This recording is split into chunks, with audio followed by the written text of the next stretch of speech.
All right, gods and goddesses in training, welcome back to the channel. It is Uncle Makara, all relations. Let's get started today with this incredible topic on gamifying your spirit guides.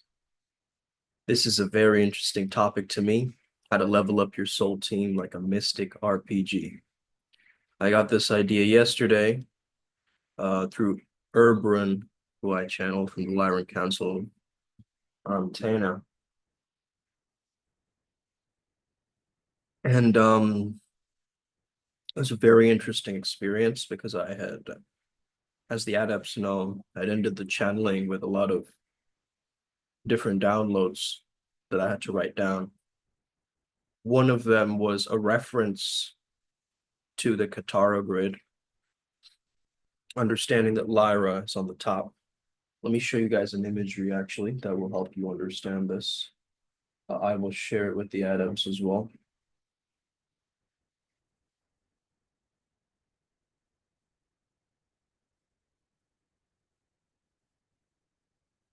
Okay. So this was the download last night. And basically I realized that we are all kind of in a sacred chrysalis moment right now. And it often takes 1 to 2 months of general like confusion, disorientation, and ego death before like a higher vision emerges from the fog. Okay, so if you started this character development journey, just know that this is not failure. This is a divine dismantling of false ideas, false timelines, artificial timelines, synthetic timelines, okay? You came here to walk the organic spiral path, not the straight line system, okay? And every spiral begins with what the mystics call the great unknowing, okay? Let me just check in and see. AJ, the boss is here. Yo, yo, what's good? Cool. Let me just change some settings around here. Make yourself comfortable.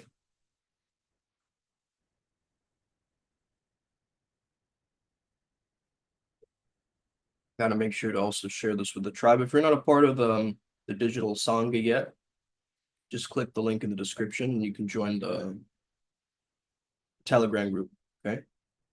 That's where you can get updates on all our events, on our podcast, on our channeling, and so forth. Hey there, babe. Hey, yo, hey, yo. Okay. So let's get it. Forwarding this. We changed the logo of our adepts group quite recently because there's a lot of interesting things unfolding. Let's just say this is an earth school, man, right? Your evolution unfolds in chapters. It's the kind of like the soul contracts, all that stuff that you made before birth. Every chapter follows 4 sacred phases. The first phase is like a limbo phase where spirit kind of severs the old scripts and you feel directionless because your soul is trying to reclaim its authorship. Okay. Then we have the vision phase where your third eye cracks open and you see glimpses of a new reality start whispering to your heart space. Number 3 is the flow phase where divine will surges through you like a current and you no longer try anymore, you become. And finally, the resistance phase where the ego resists the wave ending and your spirit will test your surrender to the next becoming. Okay, so these are like 4 phases. And I notice most seekers stuck in phase 1, they're stuck in a limbo. Why? Because they confuse a lack of clarity with a bad omen. Okay. And they were trained by schools, by systems and society to follow linear scripts and obey outer authority, right? So not the sacred chaos that, precedes the revolution and revelations, okay? So you were never meant to walk somebody else's blueprint. This is why your soul is rebelling. So feeling lost is actually a good sign. It means that you're unlearning the indoctrination, the programming, the domestication. So you're not broken, you're actually breaking free. We're breaking free all again. Okay, so from the spiritual lens, the fog is not a problem to fix. It is a soul initiation. It's an invitation towards not setting goals like a machine, but remembering why your soul has incarnated. So the universe will speak to you in stories. Your higher self navigates through symbols, through patterns, through different myths, different archetypes. If you don't know what story you're in, you're going to feel out of sync, out of harmony, like your inner GPS has been muted or something. Okay. So this is why you can't be living somebody else's narrative. So the first act of spiritual sovereignty is to allow your old story to dissolve, even if it hurts. Actually, especially if it hurts. Let the life you once knew fall apart. That's sacred compost, because your soul doesn't manifest based on what you want. It's based on what you're willing to walk away from, right?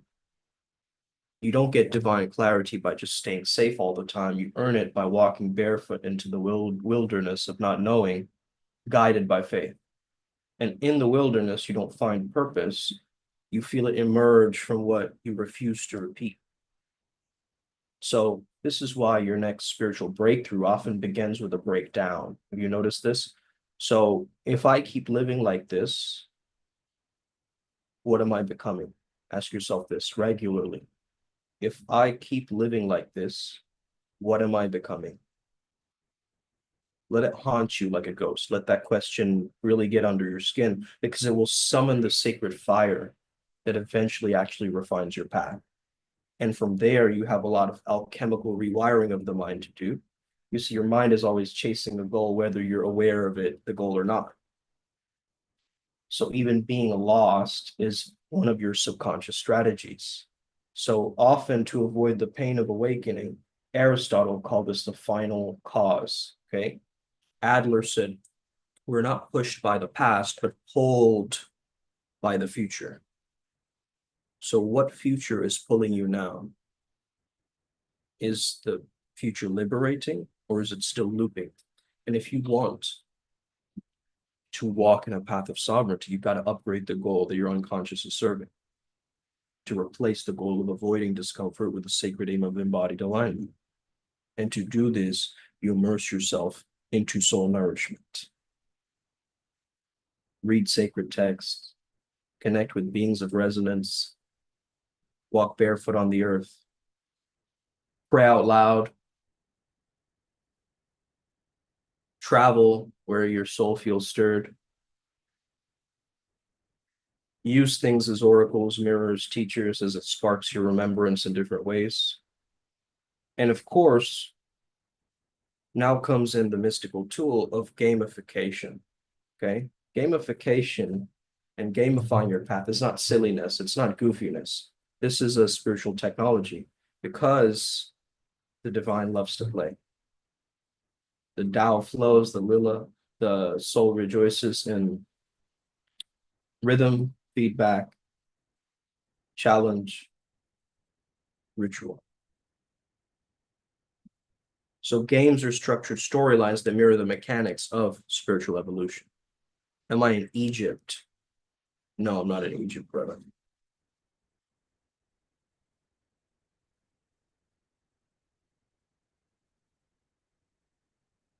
So in a good game, like in a sacred life, you have a very clear mission, right? A vision, and you receive feedback or synchronicities, and you develop skills, discipline, courage, sadhana, okay, and so forth. And then you'll also confront shadow bosses, okay, anchors of resistance in your life. But this is all of this is how you enter the flow, right? The mystical union of self and action together.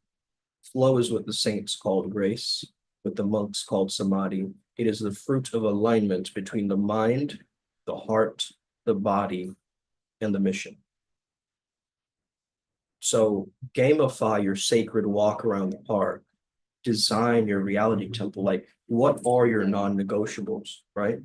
What are the rules that your soul refuses to break anymore? What daily rituals do you have that feed into your alignment more? What feedback loops prove that your evolution is real? And above all, stay a little bit at your edge, where the light of what you know fades into the mystery of what you're becoming.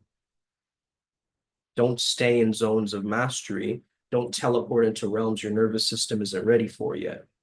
Okay? Dance at the perimeter of your growth edge. Not in chaos or comfort, but the sweet sacred stretch where God reveals that energy towards you. And that is where you meet your flow. That is where the false self sheds. And remember, the soul doesn't chase goals, right? It follows resonance. So let your life become a quest of alignment, and the clarity you're seeking will rush to meet you, not as an answer, but as a divine presence that speaks only in the now. So I'm sure a lot of us growing up, we used to love video games. We used to love the fact that we were being challenged by something, that we're going from level to level. I'm going to take you from level 0 all the way to the boss level right now. I'm going to show you the progression of this. Okay?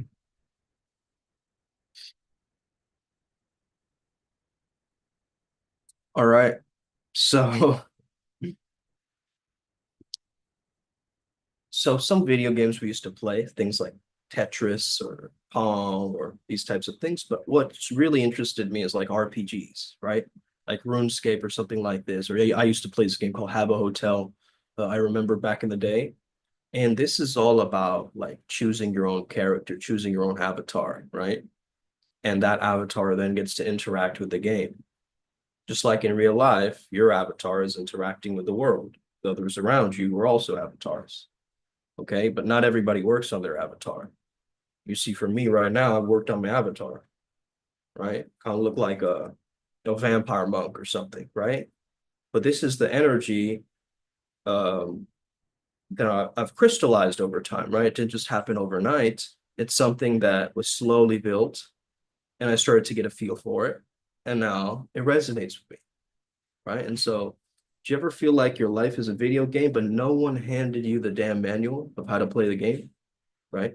Like you've been thrown into this open world simulation with trauma side quests, weird NPCs that show up, zero cheat codes, right? Maybe we have some cheat codes here and there, right, from great people that we know. However, you've got guides. That's the plot twist people didn't tell you. You have protectors.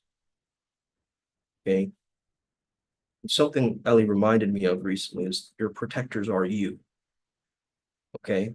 They're just in a different timeline, framework, dimension, resonance pattern, whatever you want to call it. They're different fractals of the same thing, of mind, because all is mind. So that means most people are out here moving like they're background characters, or they're just doing a cameo in someone else's movie, but they're never opening the quest line, the cheat line. Okay. So this is not some kind of new age fluff. This is divine coordination meets cosmic gameplay. Okay, let's gamify the spirit world. You're not just a meat suit paying taxes, right? You're a soul that picked a class before birth. Healer, warrior, trickster, mystic, artist. You pick your archetype and you own it. If you don't know your class yet, then guess what? That's your first quest. You got to look in the mirror of your struggles and see what abilities got nerfed by life. And that's your origin story. Every superhero has an origin story, correct? What made them the way that they are, what gave them the superpowers. I want you to chew on that concept a little bit. What is my origin story? How did I come to be who I am today? Right. And this is where the glitch happens when you start seeing angel numbers, you get weird dreams. Okay, a hawk stares you down for way too long. Welcome. Okay, you've been pinged by the cosmos. That's the tutorial phase. Start a damn spirit journal. Write down every coincidence, every strange pull, every gut whisper. Write it down. Every cosmic breadcrumb trail. You collect them like points. You collect synchronicities like level ups and points. No journal means no memory equals no level up. So I'm going to start a journal of synchronicities. I'm going to just start stacking it each day and see if I can get more than 10 a day. Can I get more than 10 synchronicities a day? That's such a cool task and it just gamifies my life so much and it excites me.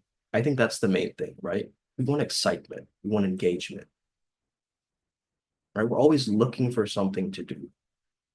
Our brain already has like an answer that we give ourselves. Like, let's say you have this weird answer, like, do aliens exist? Or you're thinking about some weird conspiracy thing, right? And now I want you to just give yourself an answer. Yeah, aliens do exist. Boom.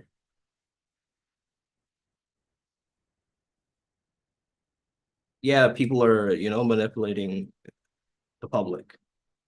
Boom, right? Give yourself the actual answer. Do you feel any better?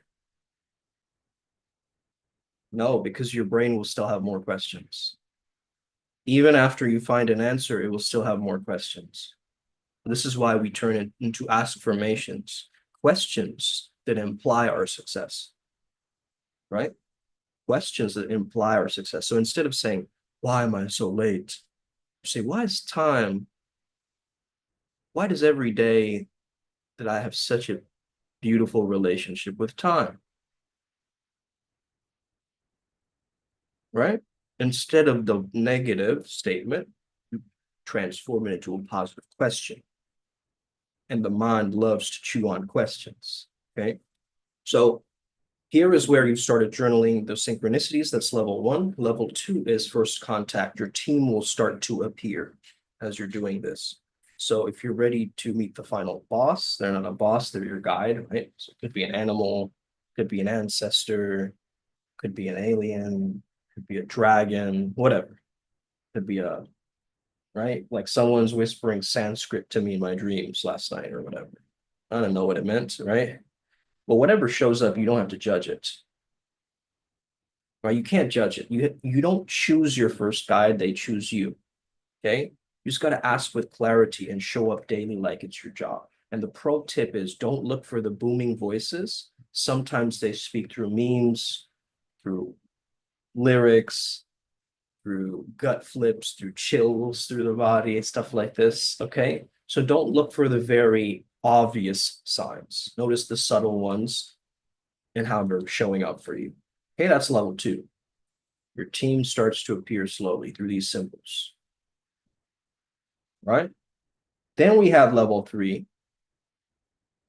Now that you've met your team, you can't ghost them, right? You build a communication system, tarot, pendulum, automatic writing, somatic signs that you look out for. You find your channel, you find your psychic sense, you make an altar, you give them music, give them offerings, you give them attention, right? Through your own way. We're not creating rules on how you have to do this. Like an offering to me could be that I sing to one of my, as a tribute to one of my guides, right? So you give them attention. That's your greatest resource. They are your spiritual teammates. They're not like free consultants, right? They're your teammates. They have a similar goal to you. I posted today on my Instagram my first 7 guides. You go and check that out, Flow Zone Academy. Okay. You'll get an example of each of them. And they've also changed over time, right? So you can get a really good idea as to who they are, their characters in my life, and they show up in the most random moments. But again, nothing is random, really. There's no such thing as coincidences. Because the word coincidence means it fits perfectly. And a lot of the times this stuff fits exactly. It fits perfectly. Okay. Level 4, the council ensembles. Okay. They Avengers assemble. Okay. You thought you had one guide, but this is a squadron. This is a squad game. So each chakra has a guardian, I like to say. Each phase of life unlocks a new ally. So you'll meet the warrior of your root. You might meet the sensualist in the sacral. You might meet the gatekeeper in the third eye. You might assemble your inner Avengers. And yes, name them, absolutely name them, because then you're giving them a form. Once you label something, you make it real, right? So if you're just like, yeah, I have this one like Pelican guide and he's sort of cool, but I don't really know, right? Then he's gonna stay vague. Okay. Charlie the Charlie the Penguin or something. You give it a name and then it starts to formulate. It starts to create the thought form, right? Because you can't build a bond with some vibe I felt once, right? How do you create an ongoing relationship with something that vague and that ephemeral that's kind of floating? You don't need names. Well, actually, I would say you need a name, you need a symbol, and you need probably, if you want, you can also have a sigil, okay? A way to remember them across all of the noise that life gives you, nowadays especially, okay? Eventually, you'll stop asking for signs because you've become the guide. You've become the sign. You embody the codes, you speak the oracles, you channel without needing to close your eyes. You become the bridge and you are now the quest giver. You're the one people come to when their soul starts glitching. And that's the end game. Not dependency embodiments. That's level 5. Okay. So if you're still out here waiting for life to make sense to you, you're waiting for a God in the sky to send you some scroll, right? Waiting for permission for you to start some project. Just get up, open the damn quest line, build your spiritual loadout, right? Activate your inner Wi-Fi. Your guides have been trying to reach you, but you're still on airplane mode. This isn't a belief system, it's a navigation system, right? And your soul, it's done watching you grind all these weird side missions. It's time to level the fuck up, right?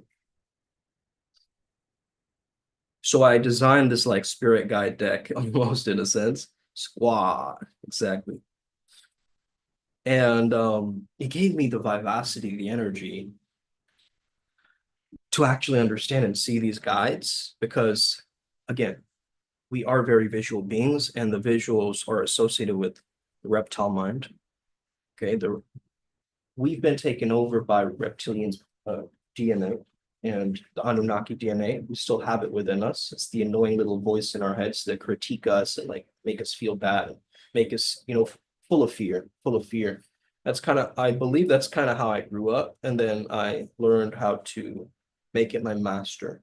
The Makara is actually a powerful way that I have balanced that idea of survival with my needs being met together. Okay. So originally in my first trauma, I experienced a split of my survival and my needs. So when I felt like I'm surviving, my needs aren't getting met. When my needs are all getting met, I feel like I can't survive. So this leaves me in a sense of not truly belonging. And the Makara came in as an archetype for me. It helped me understand that, of course, I'm belonging. I just have to ground myself down. That's the divine masculine energy, right? As grounded as the bottom of the ocean, he told me. And that energy is so powerful to imagine, right? Like imagine a sea monster just meditating in the bottom of an ocean, right? Nothing can really get to it. because everything is up on the surface and he's in the depths. You see what I'm saying? So subconsciously, this really started. I really started to merge with this archetype. That's why you call me Uncle Makara, right? I've taken on this moniker, this persona, this avatar, this quality, right? And why all relations? Because I'm an omnist. I believe in there is truth, a shred of truth in every belief system, right?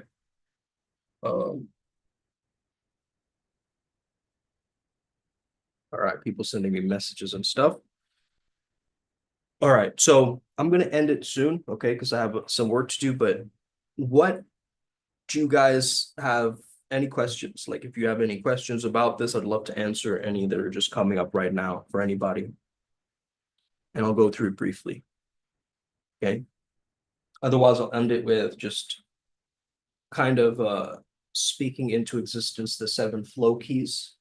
The seven flow keys are what I had received last night. Okay. And essentially, they are the connection to the seven chakras and the seven Katara grids. Okay. So presence. This is how I would organize it. Okay. So first things first, you have presence. The body gate is the perineum. Chakra gate is the root chakra. The state that I access through this is stillness under pressure. Okay. This is associated with my guardian archetype, Chief Denim, who is an anamorph biohacker shaman of the Lakota tradition. Okay. Number two, presence, sacral chakra, and the sacrum is the body gate. The sacral is the chakra gate. The state accessed is embodied bliss, and the guardian is the Makara, the beast of the depths. Okay, the gatekeeper. Number three, we have power and solar plexus, solar chakra, navel chakra, dominant calm. And this is associated with the threshold keeper, Janus, or the god of doorways in Roman myth. Number four is devotion in the heart chakra, in the heart, merging duality, Bhairava, fierce love. Five is expression, throat chakra, throat, sonic flow, Hermes, the word of the gods. Okay, and the liminal space holder between the physical world and the spiritual world, right? If you know of the Kybalion and Hermes Trismegistus, you understand that too. He's also associated with our thoughts and Thoth, the god, right? So that's one way to remember it. Six, we have vision, forehead, Anya chakra, third eye, direct knowing, Horus, focused sight. And then finally, the seventh, crown chakra, right? Alignment is the flow key. It's in the crown and the crown chakra, right? It's top of the head, or a little bit above actually the head. It's where the halo is usually placed in a lot of drawings and so forth. It's the crown. And this is timeline unity, okay? And this is associated with the Vega Prince, Sire Osmosis for me. It was a very like a stellar sovereign, okay? So, of course, there's many other gates like the spinal axis after that, then the pineal grid, then the auric shell, then the higher heart, and full light body. We can get into that in our ADAPTS program, okay? You don't need to learn all of that right now. You just need to know your main seven as we all start to level up.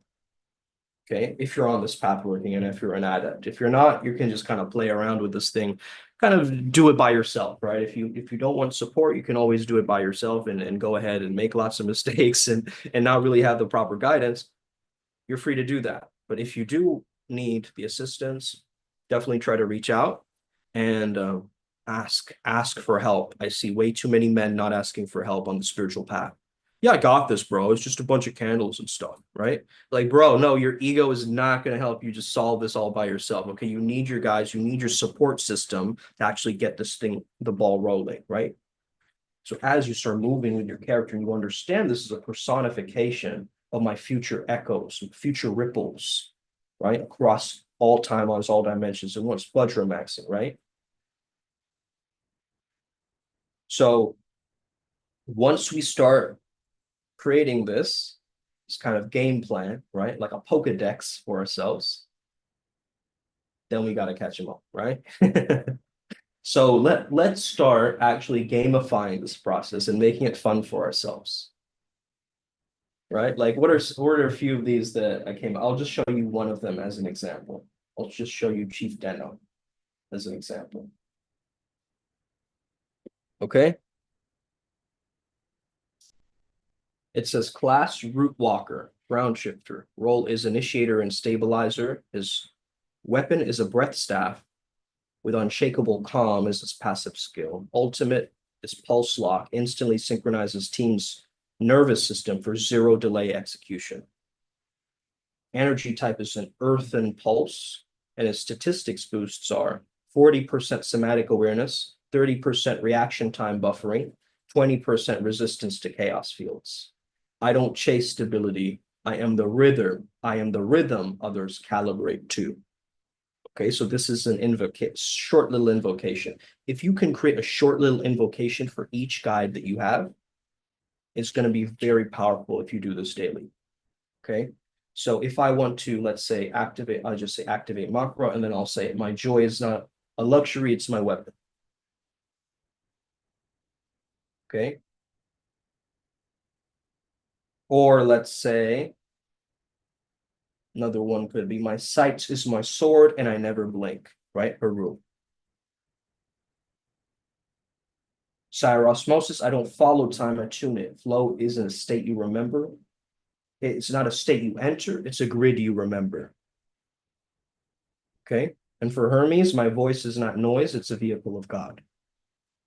Right. So these little small invocations, you can create them for yourself, will really start amping you up. Right. And you can also visualize, of course, everybody has a different relationship. Everybody's different. Right. So you could have a completely unique vaporwave vibe to me and my aesthetic or framework, right? And that's completely valid in your own worldview. So don't think that, oh, he's constraining me with this gamification stuff. No, that's not what we're doing. We're creating structure so you can flow within that structure, right? That's how flow is formed, is you create boundaries and then you can flow better, right? Like a dance student, he needs to know I'm safe inside of the dance studio so I can make these movements and weird stuff, right? And I actually have a choreography that I've planned beforehand and I'm showing up there, right? Ryan G knows he's going to dance studio, right? So you have a choreography that you've planned from beforehand, right? Or or you're improvised dancing or whatever in the break times, but you have the safety of the environment, the lights, the mirror, right? To see yourself. All of that is already set up for you. But in the spiritual path, not all of it is set up for you, right? Nobody's going to build your altar for you. Nobody's going to hand you like a scroll on your journey unless you really go after it, right? And you follow the synchronicities. So again, it's not going to be like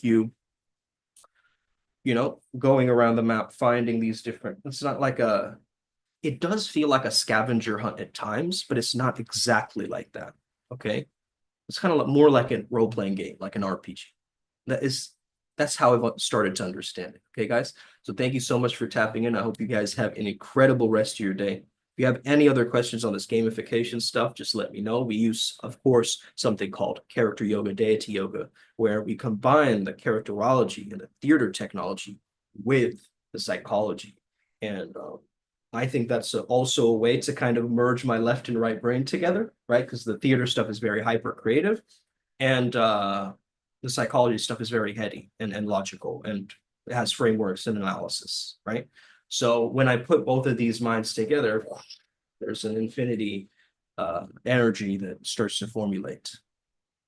All right. So hopefully you guys can figure this out too.